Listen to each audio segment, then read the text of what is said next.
전능자의 그늘 아래 8번째 시간 나를 버리고 라는 제목을 가지고 하나님 말씀 함께 나누도록 하겠습니다. 여러분, 우리가 지난 주일까지 살펴보았던 사무엘상 7장과 오늘 우리가 좀 마주하는 사무엘상 8장과는 시간적으로 꽤 많은 시간이 흘러간 시점입니다. 그래서 오늘 8장 1절에 보면 사무엘이 늙음에 라고 이렇게 시작을 합니다. 세월엔 장사 없습니다. 어린 사무엘이 어느덧 이제 늙은 연로한 사무엘이 되었습니다. 성경에서는요, 이렇게 연로한 사람에 대해서 연로하다, 늙었다라고 표현할 때 이중적인 의미로 사용됩니다. 하나는 하나님의 이 지혜와 또한 하나님의 주시는 그 축복의 상징으로 표현할 때 참 저 사람이 참 연로하다라고 표현합니다. 이런 표현은 잠언서에 참 많이 자주 등장한 표현입니다. 그런데 또 한 가지 표현은 그 사람의 신체적, 정신적, 영적으로 매우 연약해졌을 때, 그것을 한마디로 표현할 때 사람이 늙었다라고 표현을 합니다. 그러니까 즉 오늘 이 사무엘이 늙음에라고 이렇게 표현한 것은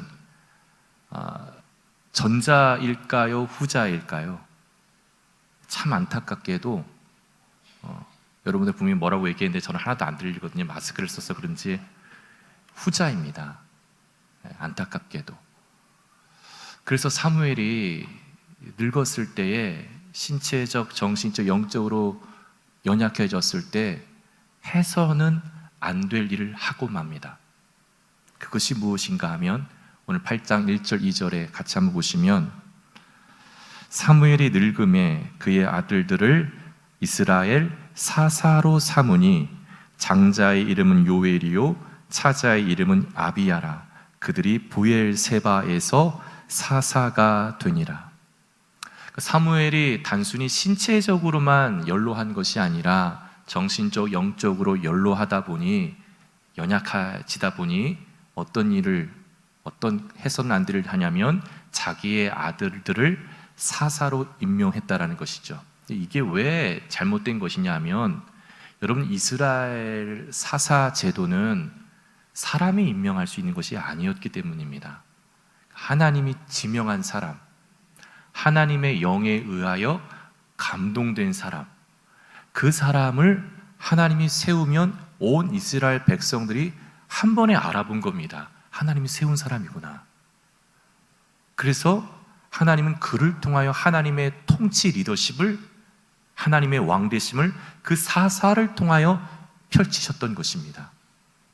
근데 오늘 이 사무엘이 늙자 어떤 잘못을 범하냐면 하나님이 임명하지도 않은, 하나님이 지명하지도 않은, 하나님의 영에 의하여 감동되지도 않은 자기의 두 아들을 사사로 임명해 버립니다.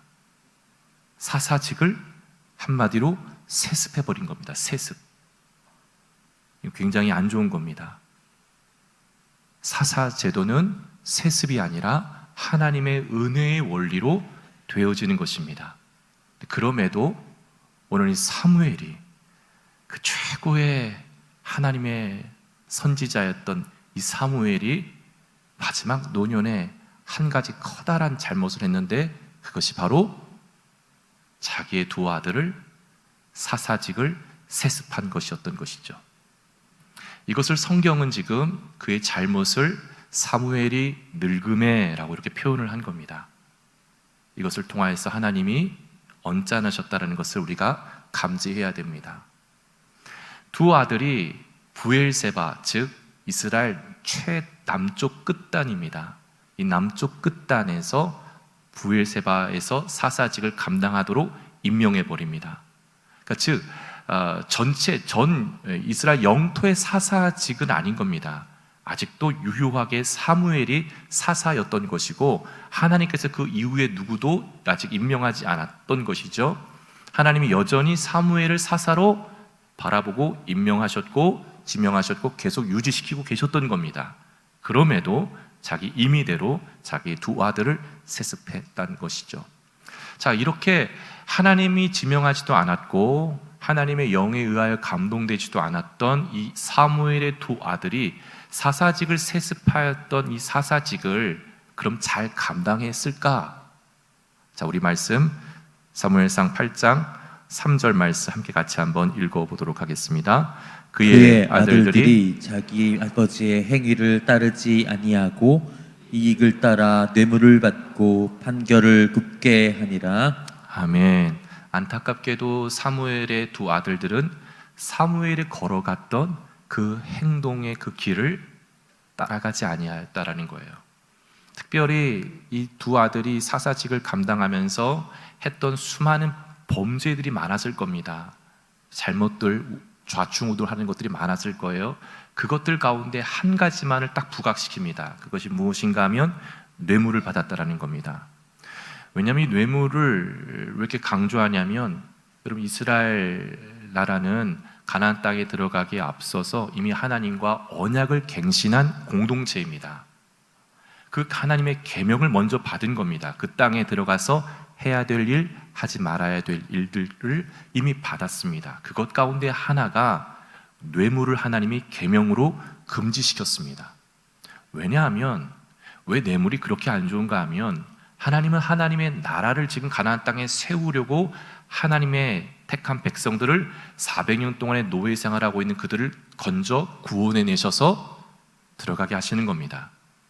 그 하나님 나라를 하나님의 은혜로, 하나님의 공의로 세우시는데, 이 뇌물은 하나님의 공의의 질서를 완전히 망가뜨리는 범죄 행위였기 때문에 하나님이 이 뇌물을 매우 엄한 죄로 다스렸던 것이죠.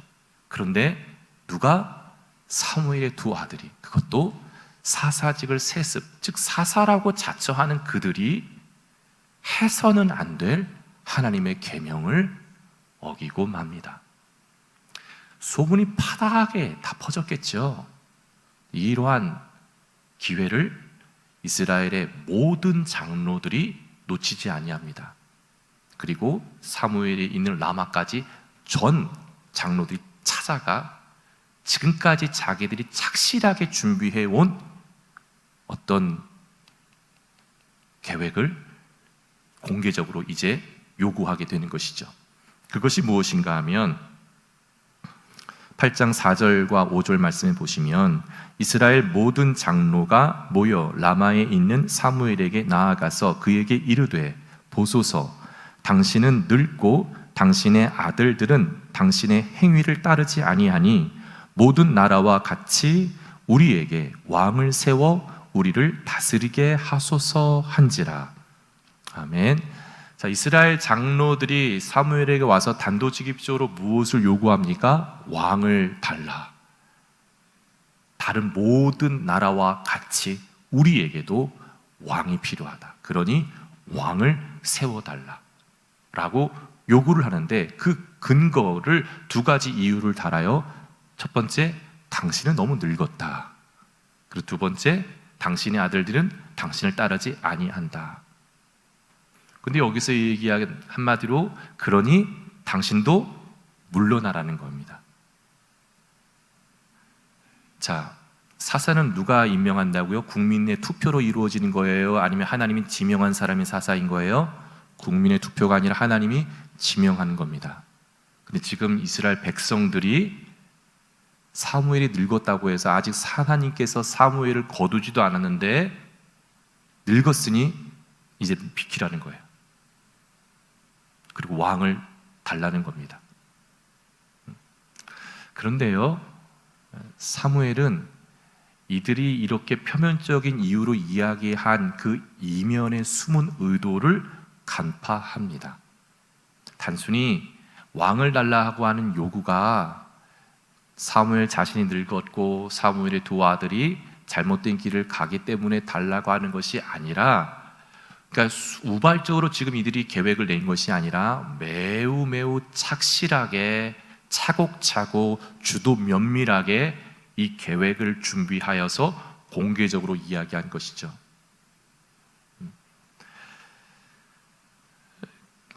이 부분에 대해서 그들이 갖고 있었던 숨은 의도가 뭐였냐면, 사무엘에게 왕을 달라고 한 그 숨은 의도는, 이제 우리에게 왕을 달라고 하는 것은 지금까지 이스라엘의 왕은 누구였던 거예요? 하나님 여호와이셨습니다. 이십니다. 근데 그 하나님이 새까맣게 부정하고 하나님을 버리는 행위이다라는 것이죠. 이러한 마음을, 숨은 의도를 사무엘은 간파합니다. 그래서 사무엘에 이들에게 어떤 반응을 보이냐면, 자 6절 말씀에 보면 이렇게 반응을 보이는데 같이 한번 읽어보도록 하겠습니다. 우리에게 왕을 주어 우리를 다스리게 하라 했을 때에 사무엘이 그것을 기뻐하지 아니하여 여호와께 기도하매. 아멘. 여러분, 이들이 열방과 같이, 모든 나라와 같이 왕을 달라고 요구한 거예요. 근데 그 숨은 의도가 뭐라고요? 왕을 달라고 한 숨은 의도는, 우리의 왕은 보이지 않는 하나님, 이제 하나님도 내려가시고 보이는 왕을 달라는 겁니다. 주변 나라를 보니까, 특별히 블레셋을 보니까 보이는 왕이 힘이 강성합니다. 싸움을 잘합니다. 백성들과 군대와 나라를 아주 체계적으로, 조직적으로 정비하여 일사천리로 움직이고, 그러다 보니까 나라가 정말 발전하는 것처럼 보여지는 겁니다. 그러니 마음이 훅 빼앗기는 거예요. 여러분, 우리 하나님의 리더십은 보이지 않는 왕이다라는 것에 인간은 거기에 매력을 못 느낍니다. 사람은요, 보여야 불안해지지 않습니다. 근데 하나님은 왕이라고 하지만 보이지 않기 때문에 불안한 거예요. 전쟁이 어떻게 날지 모르는데 보이지 않는 하나님이 우리가 어떻게 우리를 지킬 수 있는가라는 인간적인 계획과 생각이 작동하기 시작한 겁니다. 지금까지 하나님께서 다 싸우시고 이기시고 이스라엘이 정말 하나님 앞에 엎드리기만 하면, 하나님 앞에 의존하기만 하면 하나님이 친히 다 무찔러 주셨던 것을 역사 가운데 이들이 경험을 했지만, 이제 그러고 싶지 않은 거예요.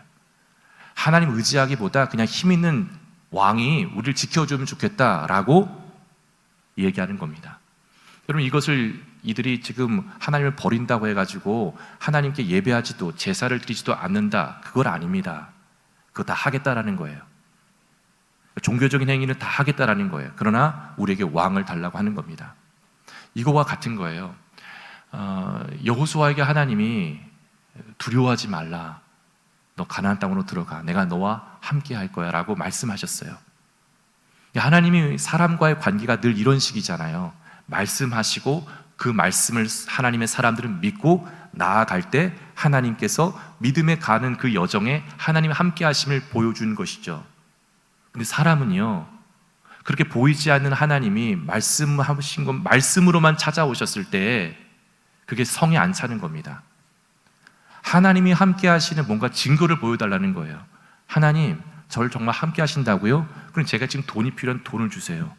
하나님, 저와 정말 함께 하신다고요? 제 사업에 정말 중요한 지금 뭔가를 거래를 해야 되는데 그 성사시켜 주세요. 그러면 하나님이 나와 함께 하는 걸 내가 인정할게요. 내가 믿을게요. 우리는 늘 이런 식입니다. 그러니까 보이지 않으니까 불안한 거예요. 불안하니까 하나님께 먼저 보여달라는 겁니다. 그러면 믿겠다라는 거예요. 이런 의식이 지금 깔려 있는 겁니다. 이러한 마음이 오늘 우리들에게도 있는 거예요. 우리는 하나님께 오히려 우리가 편안하고 안전함을 찾을 수 있는 우리의 왕을 세워달라고 요구하는 이스라엘 백성들 모습이 오늘 우리의 모습일 수 있다는 거예요. 오늘 우리의 삶에서 우리의 열심으로 세우고자 하는 왕이 누구냐라는 거예요. 무엇이냐라는 거예요. 그것이 돈일 수도 있을 것이고, 그것이 자식일 수도 있을 것이고, 그것이 어떤 권세일 수도 있을 것이고, 그것이 어떤 명예일 수도 있을 것이고, 그것이 어떤 재산일 수도 있을 것이에요. 나로 하여금 불안하지 않게 하는, 나를 안전하게 하는, 그것이 보여드리고 그것을 하나님 내 손에 쥐어달라는 거예요. 그러면 하나님 믿겠다라는 것이죠.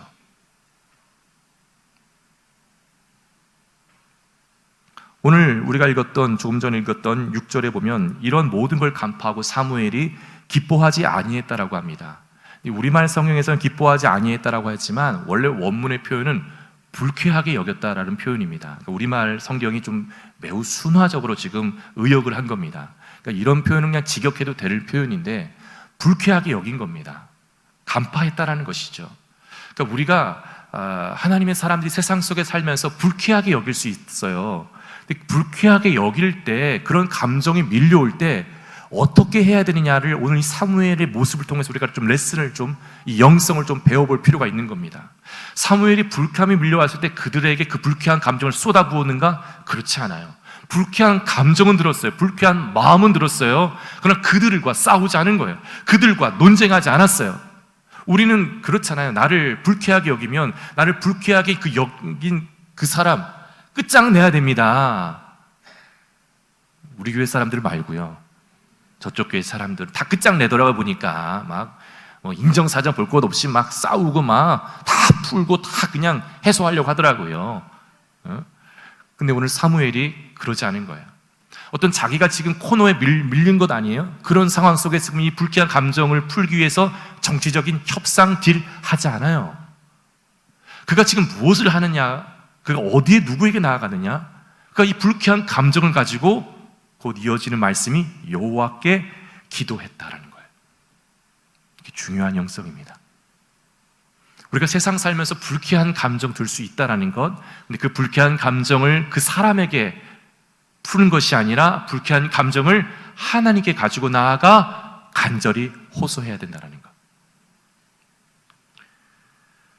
여러분, 하나님의 공동체가 기도하지 않을 때 하나님의 대의가 쇠퇴합니다. 그리고 온갖 악이 득세해요. 하나님 이런 걸 허용해요. 왜냐하면 그 허용함을 통하여서 그들에게 그 자체가 형벌이 되기 때문이에요. 인간의 탐욕, 하나님이 허용해요. 그러나 그 허용함을 통하여 인간에게 형벌, 코로나와 같은 형벌이 찾아왔다고 해도 과언이 아니에요. 이건 우리가 자초한 우리의 탐욕의 결과이라 할 수 있는 것이죠. 여러분, 교회와 가정의 위기는 어디서 올까요? 교회와 가정의 위기는 기도를 2차적인 순서로 밀어낼 때 교회와 가정의 위기가 찾아와요. 내 계획과 내 생각과 내 경험을 기도보다 앞세울 때 내 인생의 위기를 만날 수 있다는 것이죠. 여러분, 사무엘이 자신이 지금 어떻게 해야 될지 전혀 난감한 상황이 지금 봉착한 겁니다. 자신의 감정이 불쾌함에 밀려와서 아무 일도 할 수 없는 지점에 지금 다다른 거예요. 이러할 때 그가 무엇을 했는가? 하나님 아버지 앞에 나와서 기도로 엎드렸다는 것이죠. 여러분, 우리 하나님의 성령님은요, 기도하지 않는 사람에겐 역사하지 않는 영이십니다. 신구약에 관통하는 중요한 하나님의 성령의 운행하심은 기도하는 자 위에 역사하시는 영이시다라는 거예요. 할렐루야. 우리 하나님의 성령님은 기도하는 분위기 속에서 운행하시는 영이십니다. 우리 하나님의 성령은 기도하는 공간을 통하여서 하나님의 말씀을 운행하시고 말씀을 증거하시는 영이시다라는 거예요. 자, 사무엘이 하나님의 앞에 자신의 그 불쾌한 감정, 이스라엘의 이 위기, 왕을 공식적으로 요구한 것 아닙니까? 이 절체절명의 이 영적인 위기 앞에 그는 하나님 앞에 간절히 기도했다라는 거예요. 그랬을 때 하나님께서 바로 응답해 주십니다. 근데 그 응답이 사무엘이 전혀 예상하지 못한 응답이었다라는 겁니다. 자, 우리 말씀 같이 한번 보기를 원하는데요. 7절 함께 읽어보겠습니다. 여호와께서 사무엘에게 이르시되 백성이 내게 한 말을 다 들으라. 이는 그들이 너를 버림이 아니요 나를 버려 자기들의 왕이 되지 못하게 함이니라. 아멘. 하나님의 응답은 뭐예요? 백성들의 요구를 다 들어주라. 와, 이게 하나님의 응답입니다. 그러면서 하나님께서 말씀하신 것이 그 이유가 사무엘, 너를 버린 게 아니야. 나를 버린 거야. 그들이 내가 왕 되는 것을 막기 위하여 왕을 세우라 하는 거야. 그러면서 오히려 하나님이 사무엘을 위로하고 있어요. 사무엘, 널 버린 게 아니야. 나를 버린 것이다. 그런데 내가 너에게 응답한다. 그들의 요구대로 왕을 세워라. 여러분, 여기서 하나님께서 백성들이 하나님께 왕을 요구한 이 행위를 하나님은 지금 무엇과 연결시키고 있는 거예요? 자신을 버린 행위로 연결시킵니다. 자, 이들이 지금 하나님을 예배하지 않기로 한 것이 아닌 겁니다. 제사하기로 한 거예요. 명색이 종교적인 모습을 다 갖추겠다라는 거예요. 그런데 하나님 앞에 왕을 요구한 이 행위를 하나님은 하나님 자신을 버린 행위로 연결시키고 있다는 것에 우리가 주목해야 됩니다. 8절 한번 볼까요? 내가 그들을 애굽에서 인도하여 낸 날부터 오늘까지 그들이 모든 행사로 나를 버리고 다른 신들을 섬김같이 너에게도 그리하는도다. 그러니까 이스라엘 백성들이 애굽에서 하나님께서 구원해내신, 건져내신 그날부터 지금까지 줄기차게 뭘 했다라는 거예요? 모든 행사 가운데 하나님을 버렸다라는 거예요. 부분적인 행사가 아니에요. 모든 행사 하나님을 버렸다. 저는 이것이 인간 안에 있는 하나님을 반역하는 DNA가 있다라는 거예요. 우리 모두에게도. 우리는 자꾸 착각을 해요. 내가 이렇게 주일날 예배를 드리고 성경책을 갖고 다니면, 그리고 세례를 받으면, 십자가 목걸이를 하면 나는 뭘 해도 하나님의 자녀고 하나님이 다 용서하시고 다 납득하시고 다 받아주실 거라고 생각을 해요. 하나님은 그런데 말씀하시는 거예요. 너희들이 애굽에서 나온 날부터 지금까지 나를 버린 거다. 이들이 애굽에서 나온 날부터 지금까지 매년 정기적으로 제사를 드렸잖아요. 하나님은 그러한 모든 것에 마음이 담겨지지 않는, 전심으로 나아가지 않는 모든 행위는 다 하나님을 버린 행동이다라고 규정하고 있다는 것이죠. 저는 이 말씀 보면서 하나님 마음 얼마나 아프셨을까라고 생각을 좀 해봤어요. 모든 행사를 다 버렸다는 거 아니에요? 하나님 얼마나 외로우셨을까? 하나님 전 세계 누구만을 바라보셨던 거예요? 이스라엘만을 바라보고 있었던 거잖아요. 근데 그 이스라엘이 모든 행사가 다 하나님을 버리는 행동이면서 하나님 앞에 왕을 달라고 하는 것은 어찌 보면 살아계신 아버지 앞에 아들이, 자식이 아버지, 다른 아버지 주세요, 이거 지금 얘기하는 거 같은 거예요. 지금 얼마나 속 터지는 얘기예요.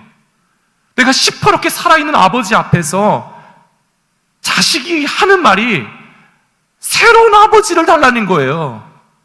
아버지 창피하다라는 거예요. 지금 내게 힘이 안 된다라는 거예요. 이런 배은망덕한 자식이 어디 있어요? 하나님 앞에. 그런데 여러분, 인류의 역사는 이런 배은망덕한 역사 아닙니까? 최초의 사람 아담과 하와도 그 에덴 동산, 하나님의 나라가 처음 시작된 그 동산에서 선악을 알게 한 나무의 열매를 따먹지 말라라고 하는 것은 최초의 하나님이, 왕이신 하나님이 아담과 언약을 체결한 최초의 언약입니다. 근데 그 언약을 깡그리 깨부순 거예요. 뭐 때문에요? 내가 왕이라는 거예요. 하나님이 이제 필요 없다라는 거예요. 내가 이 에덴 동산의 주인이라는 거예요. 그때부터 인간의 타락으로 인한 그 심령의 그 피 속에 유전된 것이 무엇이에요? 하나님을 반역하는 DNA가 유전되어 온 거예요.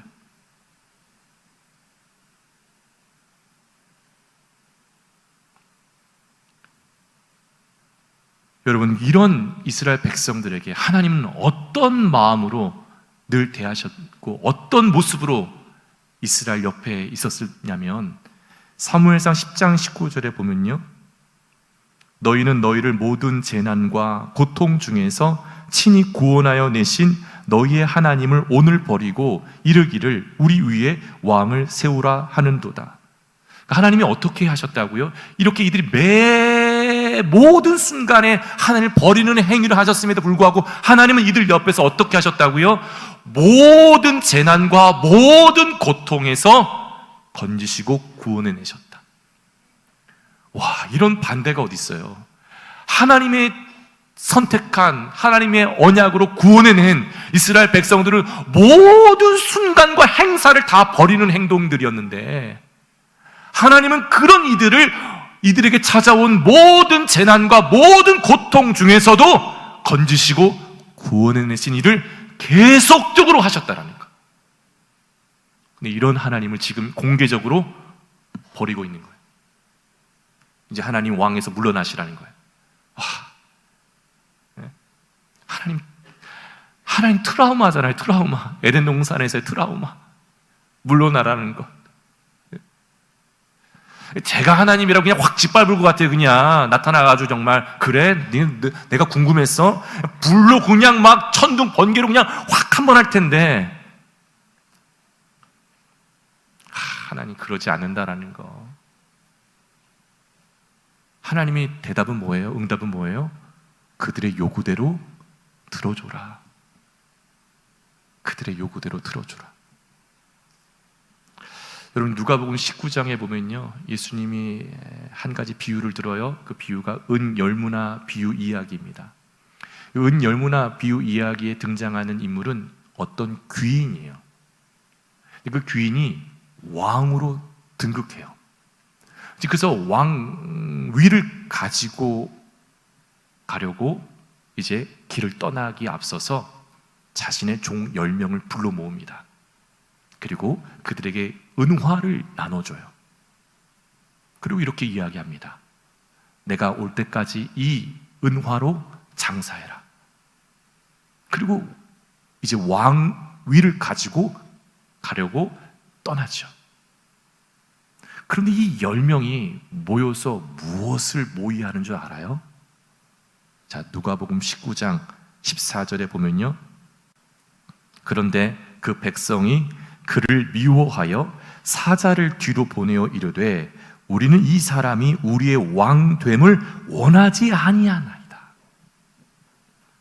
와, 이 종들이 주인이 지금 왕이 되려고 떠났는데 오히려 뒤로 사자를 보내서 뭐라고 지금 정치적 모의를 함정으로 완전히 몰아넣는 거예요? 이 사람, 우리 주인은 왕이 돼서는 결단코 안 된다. 누가 지금 이런 모의를 한 거예요? 그 주인의 종들이. 이 이야기를 제자들에게 들려주고선 예수님이 하신 말씀은, 여기서 나오는 이 주인은, 이 왕은 예수님 자신이다라고 이야기를 해줘요. 예수님도 이 땅에 오실 때 아셨어요. 무엇을요? 세상이 나를 버릴 것이다라는 것. 하나님의 자녀들이 나를 버릴 것이다라는 것. 근데 저는 여기서 우리가 좀 궁금할 건, 이스라엘 백성들이 모든 버리는 행위라는 걸 아셨음에도 불구하고 왜 하나님은 이스라엘 백성들이 원하는 대로 왕을 세우라고 허락해 주셨을까라는 거예요. 왜 그랬을까요? 여러분, 여기서 중요한 것은 인간은 악한 존재들이에요. 이 악함으로 세상을 꾸려나가요. 이 악함이 이스라엘 백성들도 별것 없는 거예요. 근데 하나님의 계획이 있어요. 목적이 있어요. 하나님 나라, 인류를 구원하시는 그 구원의 계획을 이 악함의 이 진흙통이 속에 그대로 들어옵니다. 이 악함을 짓밟지 않아요. 이 악함을 심판하지 않아요. 이 악함 그대로 가라지 속에 알곡을 자라게 해요. 악함의 세상 속에 하나님의 나라를 들어가게 해요. 왕을 허용해라. 왕을 세워. 그것이 나를 버리는 행위라는 건 그거를 알려줘라. 그러나 왕을 세워라. 그래서 하나님은 다른 우주에 가서, 다른 별에 가서 하나님의 백성들을 다시 세운 것이 아니라 그 진흙터기, 그 세상 속 한복판에서 하나님이 구원의 계획을 세우기 시작한 거예요. 여러분, 인간은 하나님을 버렸어요. 인간은 하나님을 짓밟아요. 인간은 우리의 하나님을 조롱해요. 희롱해요. 그냥 제사 한번 드리면 감동될 거라고 생각하는 거예요. 제물 드리면 다 할 거라고 생각하는 거예요. 그렇게 하나님을 우습게 하는 거예요. 인류의 역사가 그랬던 거예요. 하나님 허용하신 거예요. 그럼에도 하나님이 버려지는 이 역사 속에서도 하나님이 이들을 포기하지 않아요. 하나님은 이들을 버리지 않는다라는 것.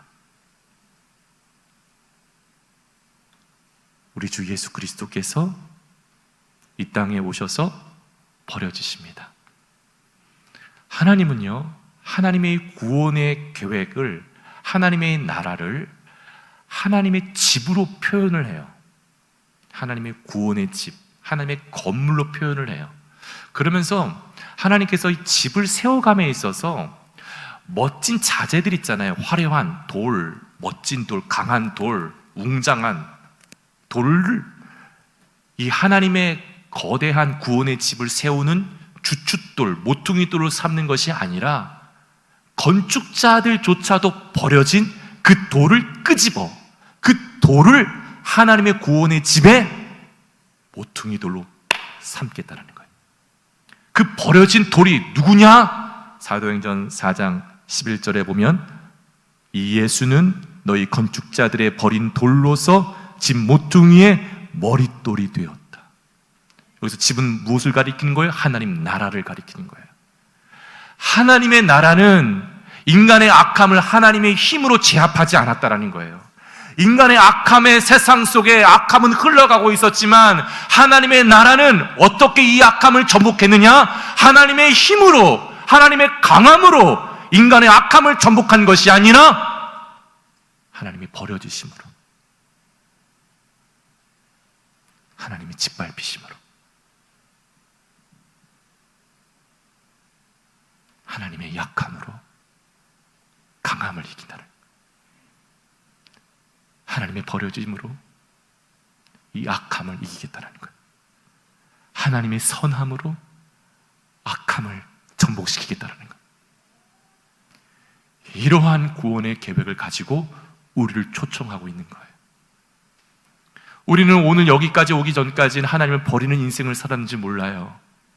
그냥 종교적인 모습인지도 모른 채 이렇게만 하면 하나님을 내가 잘 믿느라고 생각하지만 일주일에 168시간은 내 마음의 중심은 여전히 내가 세우고자 하는 왕을 향하여 갈구하고 갈망하며 하나님의 왕되심을 여전히 못마땅해 하며 여전히 부족하다 여기며 또 다른 왕을 세우고자 몸부림치는 우리의 인생이었는지 몰라요. 오늘 이 순간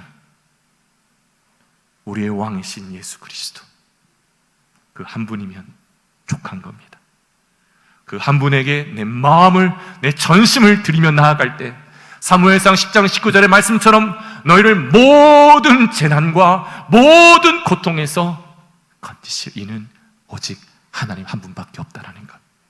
여러분, 우리 하나님 아버지께서는 독생한 아들 예수가 죽는, 버려지는 그 순간까지도 하나님은 참으시면서 우리를 버리지 않은 거예요. 그러면서 예수님께서 죽으시고 3일 만에 부활하신 그 예수님을 하나님은 높이신 거예요. 빌립보서 2장 9절부터 11절 말씀 보면 이러므로 하나님이 그를 지극히 높여 모든 이름 위에 뛰어난 이름을 주사 하늘에 있는 자들과 땅에 있는 자들과 땅 아래에 있는 자들로 모든 무릎을 예수의 이름에 꿇게 하시고 모든 입으로 예수 그리스도를 주라 하시나요 하나님 아버지께 영광을 돌리게 하셨느니라. 여러분, 우리가 하나님께 영광을 돌리는 것은 주일날 아침 이 시간만이 아니에요. 일주일에 168시간 철저하게 처절하게 정말 세상의 우상의 한복판 바벨론 제국과도 같은 세상의 논리가 판치는 이 세상의 한복판 속에서 보이지 않는 하나님이 나의 왕이십니다. 하나님만을 내가 높이겠습니다. 내가 하나님께만 내가 무릎을 꿇겠습니다. 결단하며 세상 속에 무릎 꿇을 때 하나님은 그 자리에서 우리의 영광을 받으시고 우리의 찬양을 받으시고 나의 삶 가운데 하나님의 왕되심을, 하나님의 나라를 나를 통하여 세워나가 주실 줄 믿습니다.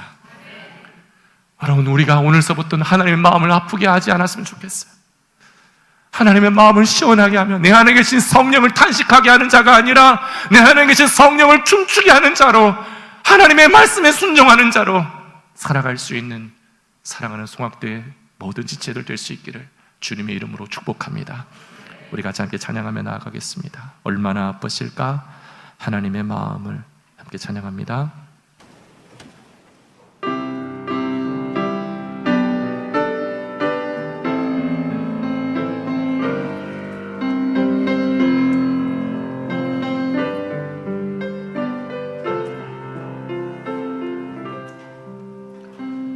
얼마나 아프실까?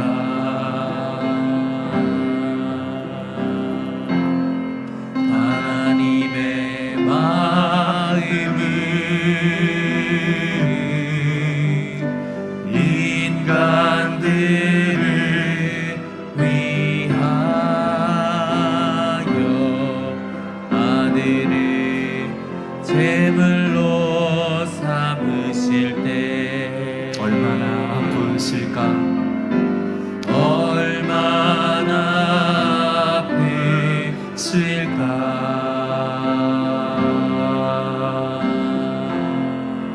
주님의 몸과 마음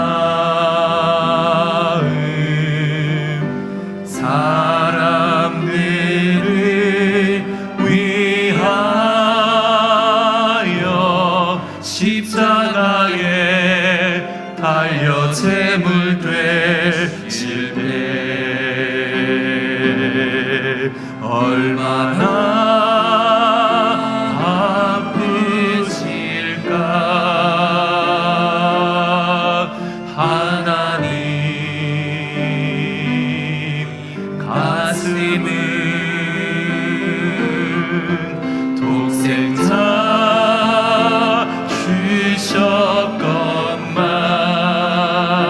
주셨건만 인간들 부족하다 원망할 때 얼마나 아프실까? 주님의 심령은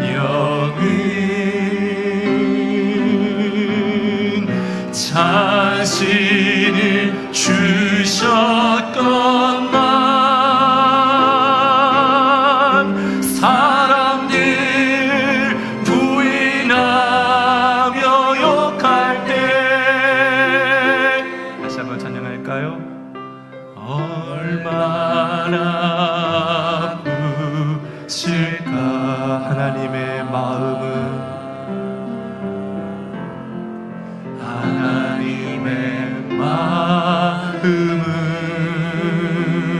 인간들을 위하여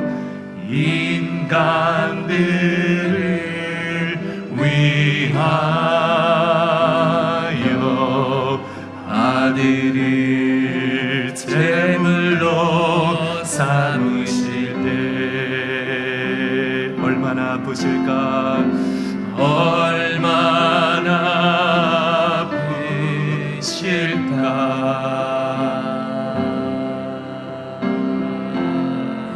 주님의 몸과 마음 사람들을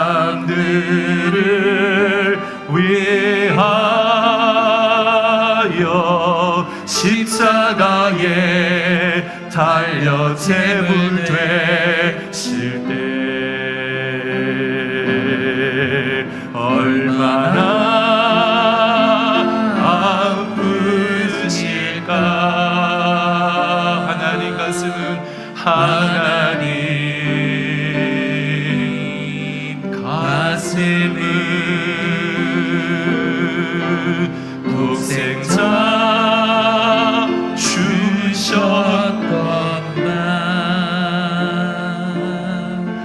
인간들 부족하다 원망할 때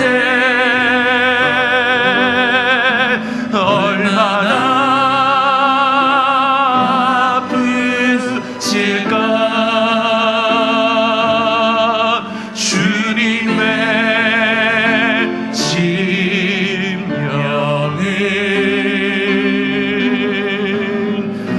자신을 주셨거늘